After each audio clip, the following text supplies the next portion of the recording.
എല്ലാവരും കണ്ടുപഠിക്കേണ്ടതാണ്. ഒരച്ഛൻ തൻ്റെ മകൻ ചരിത്രത്തിൽ ഏറ്റവും പ്രായം കുറഞ്ഞ ലോക ചെസ് ചാമ്പ്യനായി എന്ന വിവരം ഫോണിലൂടെ അറിഞ്ഞപ്പോൾ അദ്ദേഹത്തിൻ്റെ ആ പ്രതികരണം, ശരീരഭാഷ നിങ്ങൾ ശ്രദ്ധിച്ചോ? യാതൊരുവിധ അമിതാവേശവും കാണിക്കാതെ ഒരു പുഞ്ചിരി പോലും അദ്ദേഹത്തിൻ്റെ മുഖത്തുണ്ടായിരുന്നില്ല എന്നതാണ് ശ്രദ്ധേയം. അതുപോലെ തന്നെ അമ്മ തൻ്റെ മകൻ്റെ ആ വലിയ കൊടുമുടി കീഴടക്കിയ ആ വിജയത്തിൻ്റെ നിറവിൽ നിൽക്കുമ്പോൾ എങ്ങനെയാണ് അതിനെ എതിരേറ്റത് എന്ന് നിങ്ങൾക്കിപ്പോൾ കാണാൻ സാധിക്കും.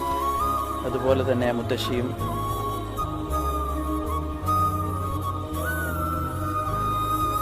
അപ്പോൾ ഗുകേഷ് ഡോമരാജു എന്ന ഈ 18 വയസ്സുള്ള ചാമ്പ്യൻ താൻ ലോക ചെസ് കൊടുമുടി കീഴടക്കിയപ്പോൾ അദ്ദേഹത്തിൻ്റെ വൈകാരിക നിമിഷം എങ്ങനെയാണ് അദ്ദേഹം പ്രകടിപ്പിച്ചത് എന്ന് നിങ്ങൾ നേരിട്ട് കാണുകയാണ്. ഒരു അമിതാവേശവുമില്ല, ഒരു വൈകാരികമായ ശക്തിപ്രകടനമോ അല്ലെങ്കിൽ അഹങ്കാരമോ ഒന്നും കാണിക്കാതെ നന്ദിയോടെ സ്മരിക്കുകയാണ്.